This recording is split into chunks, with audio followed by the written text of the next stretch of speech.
Hi, everybody. Welcome to week 2, maybe? Yikes, it's gone by so fast. This week we're going to talk about prenatal and postnatal development, so the developing embryo up through the birth process. We have several resources that are posted already on our Canvas page for you to be able to look at, some of which I will refer to during this presentation. Again, remember that we're taking a social justice, equity, and equality lens to the work that we're doing in this lifespan developmental psychology course for the summer. We're going to start with a biological foundation of human beings. So remember that we have 46 chromosomes in 23 pairs. These genes and chromosomes are where we will see some delays or deficits and some modifications, some variations that might lead to birth defects, developmental delays, illnesses, genetic predispositions passing down to us. This is where we will see errors in chromosome development, is what if we're looking at people who might have Down syndrome. We could look at sickle cell anemia, and also Tay-Sachs disease would be one of these chromosomal disorders or misfunctions. And so the genes and the chromosomes are really going to make up our structure, be able to highlight or dominate some of our characteristics, our physical characteristics, but also internal characteristics that are not physically observable. And that's where our genotypes and phenotypes come into play. So our phenotypes are going to be the observed characteristics, physical traits, behavioral traits that we have. One thing I've noticed as I go to pick up a pen or a pencil or even a water bottle, I might pick this up in a way that, oh my gosh, my mom used to pick up her water bottle or her glass. And it's these little behavioral things that come up that I'm like, oh my gosh, like, is that really a chromosomal function? Did our DNA in our family fixate on a certain pinky maybe being raised, or whether I'm using two fingers to point, and is that nature versus nurture? And we'll talk a lot about that during the course as well. So the phenotype is going to be these physical, observable traits: eye color, hair color, overall biological shape, height and weight range, quality and length of fingernails would be some, skin tone and condition would be phenotype. The genotypes are the genetic makeups that we inherit, that's not visible, but allows our phenotypes to be expressed in these physical characteristics. So as you're thinking about this today, as you're watching the slides, listening to me talk about some of these prenatal and postnatal development, think about how phenotype is being observed. What are we seeing, and what's being characteristically carried down through our genes and our chromosomes? A lot of detail on this slide with the visual that's here as well. This is really getting into the idea of hereditary and how do our genes and chromosomes change over time to be able to adapt to new environmental factors. And so our hereditary links are going to be found in behavioral characteristics such as our temperament. My parents were both what I would consider slow to warm up people. They weren't extroverts, they weren't introverts. They needed a little time to get comfortable with a new situation, whether it was a party or new friends coming to the house. And I have a tendency to do that too. And so I want to get to know people a little bit better and slower than some of my friends who might be extroverts and just welcome everybody in, whether it's to the dinner table or to a party, what have you. And so I wonder sometimes, is that temperament trait of mine to be slow to warm up an influence of genes and chromosomes, or is it part of the nature and the environment that I grew up in? Having parents who were both slow to warm up, did their genetic makeup carry over to influence my temperament, or was it the environment that I lived in, being raised by two slow to warm up parents, that showed me that my temperament should be slow to warm up as well? So we're going to get a little push-pull with whether it's genetics and nature or the environment and nurture that's causing us or influencing us to behave a certain way, have a certain temperament. Um, we also look at hereditary in terms of IQ. And the most recent agreed upon concept of IQ is that we are born with a range of IQ. And that that range can be supported to go very high in that range through the environment that we're in, the resources that we have access to, the experiences that we're exposed to, or our IQ can be not supported and head out to the lower end of our natural or innate range of IQ possibilities. So if we're not given the right environment, our IQ would stay fairly low, the lower part of our natural given range. But if we're given the optimum environment, we will still only go so high into the high end of that range of IQ, not typically past it in either direction, but within that set range that we are individually born with. Um, and that's again where the nurture comes into play. If we are not born or given the opportunity to be in a stimulating environment, our IQ is going to stay low. That stimulating environment is going to include diet, food access, experience such as being read to, having attentive adults who are giving us enriching experiences to be a part of. Um, if we're not given attention, if we're not being spoken with, if we're not given the opportunity to experience new things, such as pens versus pencils, our IQ, our vocabulary is not going to grow. So having a very rich environment is going to be conducive to having a higher IQ within that normative range that we're born with. How do environmental factors influence who we are and our genetic makeup is part of this epigenetics conversation. And epigenetics is really the study of how the environmental world that we live in influences and modifies our genes without changing our DNA sequence. A prime example of this can be found when we're looking at puberty, looking at overall weight and body composition for people who live in the United States. And one of the several of the ideas behind this is that we are seeing puberty happen earlier for both males and females. And we're seeing that puberty happening earlier because of the addition of chemicals into our food, whether it's into our milk or our beef production that we have, or even with the pesticides or insecticides that might be used with growing fruits and vegetables. So the idea of these additives into a human food source, that's going to change the composition of the people who are eating these antibodies, these pesticides, insecticides. That's going to modify our genetic makeup.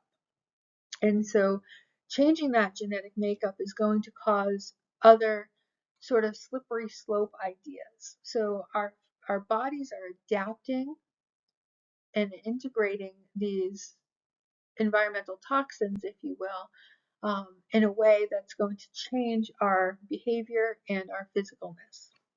And so that's why one reason we might see puberty happening earlier is because these growth hormones that are being utilized in other industries, such as, but not only, dairy and meat industries, are also being consumed by human beings. And so those growth hormones are having an impact on the people who are consuming them, as well as the animals that they were given to initially. Just one example. There's many examples. You can Google it. Feel free to post it in your response as well. As we talked about last week, Yuri Bronfenbrenner had this bioecological systems theory, and this we can see with this bidirectional relationship. Life experiences impact a person. That person's going to give back to the environment and to be able to have whether it's a genetic or hardcore impact on the world itself. So this bidirectional relationship, environmental toxins are giving me something, I'm changing the world in a different way by perhaps having children who are going to have um, experience of puberty earlier, then their body might be able to have children earlier, and we're going to be changing the course of the human race, whether it's just in the United States or globally, because we are now seeing people who are able to have children earlier in their own lifespan. And how is having children in mid to late teens going to influence other aspects of our society? And those are some questions that researchers, sociologists, ethicists, psychologists are looking for, and that will impact various fields, including medical fields, physical therapy, labor and delivery nurses, OBGYNs, geriatric nurses, long-term care providers, etc. Okay, so prenatal development. Hopefully you've had some reproductive sex ed classes or knowledge. So I won't spend too much time on this, but what might be different from this visual than you might have seen is this idea of a pre-embiotic stage. And so this is from the time the egg is released until the time the egg is fertilized. And so that is going to be the very early stages of pregnancy, of having a human being developing inside a uterus. Typically, we think about an embryonic stage, and that's the first 8 weeks of pregnancy. Keep in mind that women have a menstrual cycle every 30 days. So an 8-week pregnancy is 2 menstrual cycles, roughly. So it is very common that people who are pregnant are not aware that they are pregnant because they haven't missed 2 or more cycles yet. And so this first stage of development, fetal development, is one of the riskiest, one of the most influential, I guess I would use that term, in terms of fetal development. And the person doesn't even potentially know that they're pregnant yet. And so this is where a lot of toxins, teratogens can be influencing the development of the fetus. Environmental toxins, smoke, secondhand, thirdhand smoke, pollution, air pollution, any medications that the person who's pregnant might be taking, whether it's prescription or over the counter, could have an influence on how the fetus is developing at this point. And again, can't say it enough, the person who's pregnant may not even know that they're pregnant at this point. So having the idea of wanting to get pregnant, planning to become pregnant, can be very crucial in creating a healthy uterine environment for the fetus to develop in. Do that work of cleansing the system, cleansing the uterus, cleansing the blood flow, eliminating toxins earlier than planning to get pregnant would be very helpful for optimizing healthy fetal development. When we're looking at stages of 9 to 12 weeks, we're looking at being able to identify the gender of the child because there are sexual organs, genitalia, that are able to be seen in ultrasound. 17 to 20 weeks, we're looking at the development of heart and the central nervous system, really populating and becoming um, functional. At 25 to 28 weeks, we're looking at bone development, that hardening of the bone marrow to really be able to formulate the skeletal structure. And when we're thinking at 23 to 38 weeks of development, we are looking at healthy, sustained fetal development, very viable for surviving post-birth at that point. Okay. Prenatally, the brain is developing at its most rapid time period. The human brain is going to be nearly complete in terms of physical structure upon birth, and it is going to allow the infant to be able to continue strengthening those neural connections post-birth, and to be able to understand some of that instinctual strategies for surviving outside of the womb. Keep in mind, we are born with developing brains, those neural connections. What happens post-birth is either going to strengthen those neural connections, make new neural connections, or purge the ones that are not being used. This is especially true in terms of language and some physical development aspects such as visual acuity. We prune, maintain, or grow new neural connections throughout our life. In terms of equity, some things to be thinking about is access to healthcare. Um, I think most of us are in more of a rural area of New Hampshire, and so what does access to quality healthcare look like? And is that going to impact the health of the person carrying the child and the fetus as well? What does access to high quality food look like? Are we in a food desert? And how are we able to access food? And what quality of food? And the cost of food. A few years ago, there was a lot of conversation about McDonald's, Burger King, fast food places, and they have these meal deals for $5.99, $6.99, $7.99. And can you actually go to a grocery store and buy healthier food for the same price? And the answer was overwhelmingly no. And so if a person has only $10 to spend on food, where are they going to be able to choose to get that higher quality food, or are they going to have access to more of the fast food places? So definitely thinking about nutrition as well as access to healthcare and as a part of our environment. What kind of environment do we live in? Are we in a physically safe environment with lots of trees and parks and fresh air around us? Are we being raised carrying children in a more city area where there's lots of traffic pollution, noise pollution, light pollution that can impact the person carrying the fetus as well? You might think living in a rural area could be really great for having a family, but being able to look and see what other aspects are influencing that environment could be really important. Is it a farming area? What does the farm waste look like? How is that being cared for? If it's an agricultural area, is there water runoff from fertilizers or pesticides or insecticides that are being used and are put into the water system?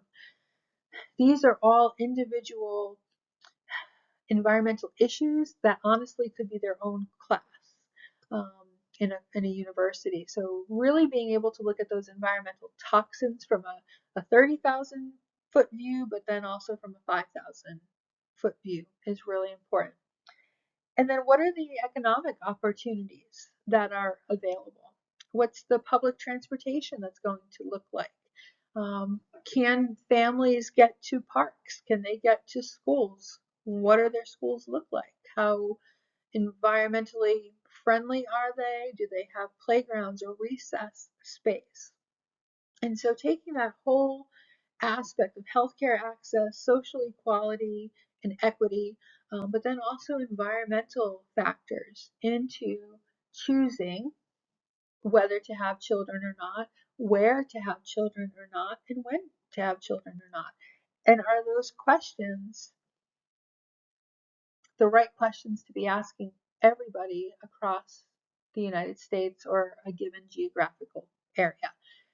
And should everybody have the right to say, yes, this is where I want to have children, with the full understanding of the challenges, but also the benefits of having children where they are at, professionally, career-wise, financially, and socially.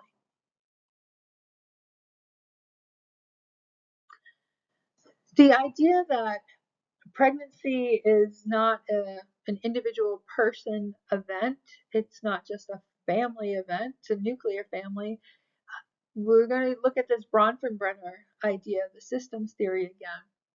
A person who's pregnant is not just going to impact themselves and their fetus, potentially a spouse or a partner, their parents, grandparents, great grandparents. It's going to change things socially. Perhaps the whole social group is going to change when a person becomes pregnant.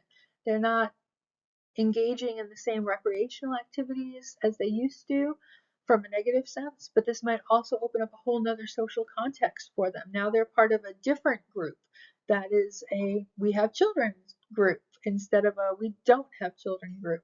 And so that's going to change people's interaction with the world around them. They're not just a mother, or, sorry, they're not just a wife or a father or a spouse or a partner. Now they're a mom or a dad or um, a caregiver. So the roles shift and change as someone becomes pregnant and brings a child or children into the world. So being able to think about how that social role is going to change expectations and ability is a huge part of the social context of pregnancy. You've seen that I've posted two different videos. I posted a video on a hospital birth with an epidural, so not a natural childbirth. And I also posted a video about a water birth at home. There are many different ways for people to choose how to have their birth, their delivery. And sometimes that is up to the person, and sometimes it's out of their control due to medical issues or religious issues as well. And again, environmental and geographic opportunities there. I also posted a link to a movie called The Business of Being Born, and that please try to see it, but only if it's free. Try maybe a free trial subscription or something. Um, it's a really cool movie that was made by Ricki Lake, who is an actress and produced and directed the movie as well. And it talks about some of the challenges with choosing how to give birth and some of the social issues with choosing to have a home birth versus a hospital birth and what those all look like. So it's a really great movie to be able to help you think about how people choose to have their children. It's also a good section in that movie about natural versus C-section and the times of day where C-sections might be more likely. They also talk about a concept called designer births, and that is when people schedule their births and they schedule a C-section so that they can also schedule a tummy tuck right after the birth of their child, so that they have a more physical resemblance to who they were before they became pregnant. And there's dialogue about all four of these different options in that book. In that movie. And I also did post a research article I believe it was out of British Columbia, that looked at the outcomes for both maternal and child postnatal, post-birth, in terms of home births versus hospital births. So if you get a chance, take a look at that. Try to find the trailer too, that's kind of interesting. And then again, like I said, there's 2 videos from YouTube that are real people going through a home birth and a hospital birth. So you can get a sense for what those experiences are like. I also posted a couple links about this amazing woman, Dr. Virginia Apgar, who came up with this Apgar scale that's used universally across the globe for children who are brand new, 30 seconds old, 1 minute old, and 5 minutes old. And this APGAR test is 5 different criteria that OBGYN nurses are using, doctors are using, the first 30 seconds that a child is born, to see if there is any immediate intervention necessary from the medical team to help this child thrive. And so some of the systems that the APGAR scale is looking at reflex, looking at respiration and breathing, looking at agitation, looking at um, the breathing, the respiration, the reflex. Is immediate medical care necessary for this child based on this 30-second assessment, 1 minute assessment, or 5 minute assessment? The APGAR scale goes from 0 to 10, 2 points max for each of the 5 criteria. And as you might imagine, with reflex, being able to grasp or hold on to something might not need an immediate medical intervention, but if the skin tone of the child is blue and the respiration is not happening, that's cause for immediate medical intervention. And so each of these criteria will go from 0, 1 to 2. Some have a little bit more immediacy than others, but that's why the APGAR is scheduled to be administered very informally, very quickly, 3 times before the child is 5 minutes old, to make sure that any medical intervention is provided as soon as possible. Now, typically, a child will have an APGAR score, infant will have an APGAR score between 5 and 8 at 30 seconds old. At about a minute old, we're looking at probably 6 to 8. And then at about 5 minutes old, we're probably looking at about an APGAR score of 7 to 9 there. And so those are sort of the typical APGAR scores that we expect to see across those 3 different time periods. Again, this is a very informal assessment and measurement of where a child is at, that is happening immediately after birth and happens very, very quickly. And so take a look at those videos and let me know what you think about Virginia Apgar, Dr. Virginia Apgar. So post-birth, some of the challenges that we might see is connection and attachment. And so being able to create an immediate bond with both the mother and the father in a traditional relationship, but with any partner or spouse that is going to be a part of this child's life. It is so important to have that physical connection and touch that happens immediately after birth. The right side, we're looking at a little skin-to-skin contact with what seems to be the child and the father. Being able to get that kangaroo care, having the infant right up against another person's skin, is super important to be able to establish that bond and to get an understanding of each other's heart rate. Super important. Also known as kangaroo care, when carrying the child around close to your own heartbeat so that they can regulate that. This is typically very important with the person who's carrying the child, to be able to have the newborn feel and get a sense for what their home life has been for 9 months inside the womb, to be able to have that connection outside of the womb as well. Some of the negative challenges that we'll see is that when a child is born, there's a period of weight loss excuse me, that happens between the fetal body weight and the infant body weight within about a week or two post-birth. And that's that adjustment period between being in a womb environment, but then being in a world environment, change of food and food intake. And so going from the placenta, the umbilical cord being the source of nutrients, to now being either breast milk or formula. And there's an adjustment period there as well for both the person who was pregnant, but also for the infant too, being able to adjust to a new form of nutrient delivery. We'll oftentimes see infants who are jaundiced and they just haven't acclimated to life outside of the womb yet. And so being able to make sure that that's being monitored by pediatricians, OBGYNs.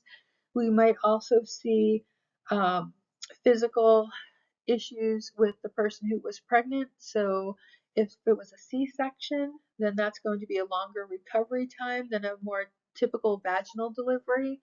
There could also be infections. There could be tissue closures that aren't happening that might also influence the care and the health of the person who was pregnant. That can also lead to difficulty with bonding with the infant. And so if the person who's pregnant is in pain or still hospitalized, they might not be there to be able to take care of the infant mentally, emotionally, or physically. And so having that disconnect between that social and critical bond, it is really important to be able to be aware of and to monitor. And so looking at both the person who is pregnant and the infant to be able to see if there are medical or physical or emotional connections that aren't being cared for, so that people can step in and to be able to help create those social bonds and a sense of knowledge and awareness of each other, that's really going to carry that dyad along their whole route of being parent and child. A lot to take in, a lot to think about, a lot of resources that I've posted for you. This last slide is going to have our image sources here as well. Feel free to reach out anytime with questions. Post your resource responses to either this slide in this lecture or any of the other resources that I posted. And also feel free to post your own. If you found something interesting on YouTube or in Google Scholar that you want to share, send it along my way and I will post it up there for you. Have a great week, everybody. See you soon.